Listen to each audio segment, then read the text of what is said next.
Good afternoon and welcome to this webinar on anti-money laundering, what you need to know. I am Zoe Allen Robinson. I manage the AML Proactive Supervision team. I'm a qualified solicitor myself, and my team is responsible for undertaking compliance visits with law firms, reviewing firm-wide risk assessments, and you may have seen our guidance on that, and also reviewing policies, controls and procedures, and undertaking thematic reviews, trying to identify emerging risks. So it's worth noting, as a fairly new AML team, that we aim to engage first with law firms where we identify issues and bring you into compliance, or where there's room for improvement to promote that good practice across the sector. So the purpose of this webinar, as you know, we only have a short amount of time, 20 minutes, with some extra time at the end for questions. This webinar is targeted at small firms, but hopefully the general principles that I discuss will be relevant to all firms dialing in. It is fairly high level because of the time we've got, but I have tried to throw in as many practical tips as possible. So I think a good place to start with this is, why do we care about money laundering and why is it important? So the government's 2018 Serious Organised Crime Strategy put the cost of serious organised crime in the UK at more than £100 billion annually. Money laundering is not victimless. It's been described as giving oxygen to organised crime. It pays for human trafficking and facilitates drugs and terrorism. The National Risk Assessment has identified the legal sector as being high risk of being targeted for money laundering, and consequently this is a priority risk for us and for you as the firms that we supervise. So as a law firm that we regulate, you have a responsibility to disrupt this activity by reporting suspicions of money laundering, and where you undertake work subject to the regulations, to do the necessary checks on clients and transactions to ensure you are not enabling criminal activity. So moving on to what legislation applies to you. So no doubt you're familiar with the Proceeds of Crime Act 2002, so the offences of money laundering apply to all of us. It's not just those doing work in the regulated sector. And these definitions are purposefully wide. So you'll see I've listed the relevant sections and the offences, but particularly highlighted arrangements. This is very wide, and I think where potentially law firms may be at risk in terms of facilitating these transactions. And I've heard law firms and solicitors say that, well, I've removed the risk of money laundering because I don't have a client account. I think it's really important to dispel the myth that money laundering is not just about money. You could still facilitate an arrangement without touching any money, so by setting up a company or trust structure. I've also touched upon the terms placement, layering and integration. So you no doubt come across those terms, and whilst that's a useful working definition, I think it's important not to be married to those terms. So this dates from the mid-1980s, ahead of the US Money Laundering Control Act. And it's about the whole process of money laundering, but you tend to find that most people are only involved in one element of it, or a small part of it. So I would air caution in terms of looking out for all three stages. You don't need to do that to be suspicious or to be involved in money laundering. It may indeed only be a part of it, and it's extremely unlikely that you'd encounter all of those stages. So moving on to reporting suspicion. So this is particularly important because if you report suspicion, it's likely to be a defence to the offences that I just mentioned. So you'll see that suspicious activity reporting by the legal professionals went up last year. So independent legal professionals submitted 2,774 SARs. However, that's pretty depressing, 0.58% of the total SARs submitted. So there's still some room for improvement there. So what do you need to do? You need to know the warning signs of money laundering. So maybe looking out at the media and sharing those articles that you see, or sharing the NCA guidance that comes out. We see criminals time and time again targeting law firms for that veneer of professionalism, veneer of trust, sorry. So what can you do? You can make sure your staff know what to do if they come across something suspicious, where they can go for help and who they can talk to. So particularly important, the role of the MLRO. And having an internal reporting procedure. It's also worth noting that the NCA or indeed the SRA, or the Law Society's helplines, we can't infer suspicion to you or tell you when you need to report. It's about your own suspicion, but I would say that the bar is fairly low in terms of what is suspicious. So how and when to submit a suspicious activity report if you have concerns? So this isn't just about where you want consent from the National Crime Agency to continue with a transaction, so Defence Against Money Laundering, SARS, DAMLs. It may also be at the beginning of a matter where somebody approaches you and you're suspicious, and that warrants you deciding not to act with the client. That may also trigger your need to report a suspicious activity report. So if it is a Defence Against Money Laundering SAR, we've had discussions with the NCA and understand that it can be frustrating for you if you're having documents back or requests for further information or clarity. So what can you do in the first instance to avoid that? Well, you can be really clear about what is it you want consent to do, what is the potential criminal act, is it an arrangement of some kind, and separate that from what it is the client's done or the property that is raising the suspicion. Also ensuring you use full names of parties and personal details such as date of birth and the appropriate glossary codes throughout. The NCA has also released guidance on this and updated their glossary codes, so do look out for their guidance on this, and also glossary codes on the more technical reportable matters. It's also worth noting that if you are submitting a DAML, do you need to ask yourself whether you should be acting in that transaction at all? So again, in looking at preventing money laundering, we go to the money laundering regulations. So who is in scope of the regulations? So not all lawyers are covered. The focus is on certain activities that are more likely or high risk to facilitate money laundering. So the two relevant definitions are under Regulation 12, and those are independent legal professionals and trust and company service providers.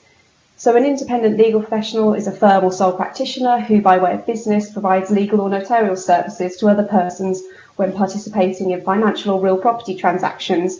So that could be buying and selling of property. So we're quite familiar that conveyancers are potentially high risk in this area. It could be the opening and management of bank savings or securities, and also around the creation and operation of companies and trusts, which overlaps with the trust and company service provider definition, which could also include acting or arranging for another person to act as a director, providing a registered office or business address. In terms of how many of our law firms are in scope of the regulations, we regulate around 10,000 law firms, and of those 7,500 are in scope, so it's a big chunk of our regulated population that do this work.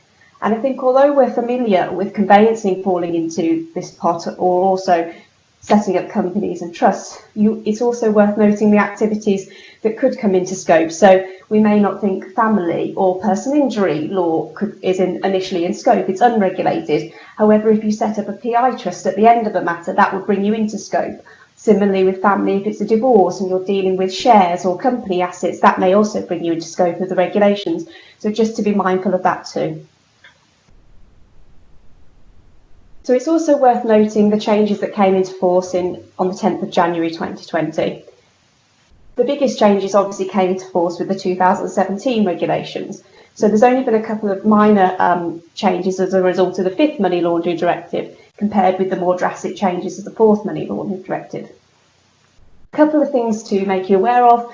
The tax advisor definition has expanded, so this is more general now.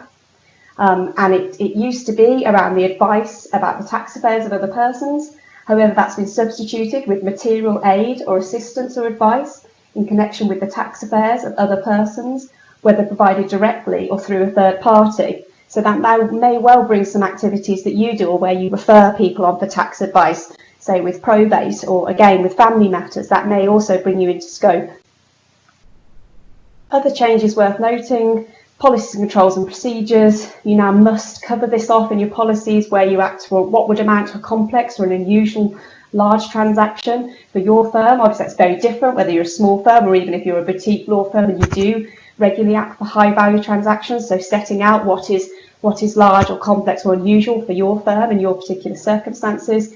You also now must cover off in your policies, controls and procedures assessments of new products or practices, and information sharing within the group if you have other entities within your structure of your firm. So moving on to your obligations and other regulations. So POCA has the offences, and the regulations are there as preventative measures to stop you from getting to that point. So what do you need to do? You need to know your risk. So that's on a firm-wide level, which was a new requirement in the 2017 regulations. We put out a lot of guidance on this. We put out a template and also a checklist of the stages you need to go through. And you have to keep a record of the steps you've taken. So that's a firm-wide risk assessment. I'll go into a bit more detail about good and bad practice in that area. But you also need to risk assess on an individual client and matter basis. You must have robust policies, controls and procedures, train your staff and identify and verify customers, their source of funds and their source of wealth. So in this area, it's really important to note that source of funds is about the origin. It's not just a case of having a bank statement on file and seeing that there is £100,000. You still need to look at the origin of that money. So is that coming from a regular payment in? Whereas source of wealth is about, is that regular payment, does that align with their particular circumstances? So you'd be looking at what is their job, how did they generate that money to start up that business, that sort of thing, where you do some more digging around that. But I think there is a misconception around source of funds is simply identifying that the funds exist. It's not, it's about the origin still. Also, you need to monitor those business relationships, so that's ongoing, so making sure that your fee earners are aware of and involved in matter risk assessing, and also they know what signs to look out for that might change that matter risk assessment. And that's where sometimes having a centralised team that deal with that, you can fall foul if you're not ensuring that those fee earners have access to the CDD documents, that they're involved in matter risk assessments, and they know what to look out for that may trigger a change in risk level. And also, it's reiterated in the regulations that you must report suspicious activity, have an MLRO in place, and that you must screen staff. We've noticed that firms may screen staff on appointment, but they're not doing that on an ongoing basis, or they're unsure of what they need to do. So it is both on appointment and ongoing, and there's lots of things you can do that are at no cost. So in terms of checking in with us about an individual's record, so that might be as a solicitor when they have any action against them, but also we are able to take action against non-solicitors, such as Section 43 orders. So you can always get in touch with us, check our solicitor's record online, also through our contact centre, also doing media checks on individuals. And of course, it will be a risk-based approach as to whether you should be DBS checking all of your staff or staff in certain departments that are doing this work or at a higher risk, and how often you might redo that. And also, it's imperative that you keep records. You keep records of any changes you've made to your risk assessments and your policies, and there's certain record keeping requirements that do in some part align with the GDPR within the regulations. So moving on to something that's hopefully helpful to you in terms of a risk-based approach and that firm-wide risk assessment. As many of you know, we've done a lot of activity in this area. So we originally called in 400 risk assessments and we analysed those. And we found that just over 20% of those weren't compliant with the regulations. They were either missing one of the 5 risk factors, or it wasn't a risk assessment in the first place. It was instead a policy or something different, or a training record. So what is it we're actually looking for here? We're looking for a document that takes a considered and thoughtful approach to identifying risk. Something that reflects who your client is. So some firms will set out what their typical client base is, typical transactions, the typical services they provide and size and nature of those. Areas that firms seem to struggle with was around their transactions and delivery channels. So firms would say, we see most of our clients face to face. Okay, so what about the other circumstances? What are those other methods that you use, which is obviously particularly relevant in the current climate, that we understand, you know, what are the risks associated with remotely verifying clients or engaging with clients. And in terms of transactions, firms seem to fall down on this section again in terms of talking about what their typical transactions look like, what would make one of those unusual or more complex, which is now obviously a requirement in your policies, controls and procedures too. And also flagged here, considering geographical risks. So this might not, it firstly is about where do you operate as a firm. So it would look at if you have any branch offices overseas, but also where are your clients based? Where are the transactions that you're assisting them on based? And are any of those high risk? And there's lots of authoritative sources you can use on that in terms of the FATAB list, transparency international, for example. Lists are very helpful in identifying higher risk locations. And you'll see I've put there an honest rating of risk. So what I want to say is that firms don't need to avoid rating things as high risk. Obviously, you have to take into account our sectoral risk assessment and the national risk assessment, which, for example, rates conveyancing as high risk. Just because something's high risk doesn't mean you can't do it. It's about being aware of that risk, having suitable controls in place and mitigation. So don't shy away from being honest when you risk rate your matters. But that is down to you and your assessment. And we've also seen great examples from smaller firms and sole practitioners where they've really tailored it to their business and they can justify why their risk deviates maybe from the assessment we've done. So what isn't enough? It's not enough it's not written down. You must keep that record and you must keep it up to date and evidence the steps you've taken and how you've assessed your risks as a firm.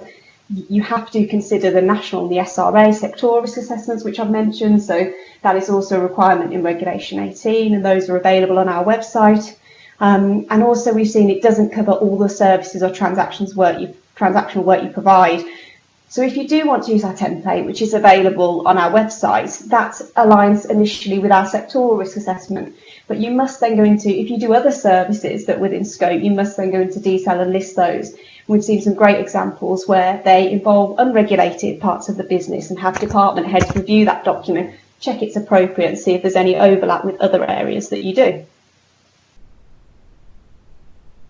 So moving on to some more good and bad practice that we've seen, maybe on our engagement with law firms, and I've touched upon this a bit when I was talking about a risk-based approach. So good that fee earners have access to all of the customer due diligence documents.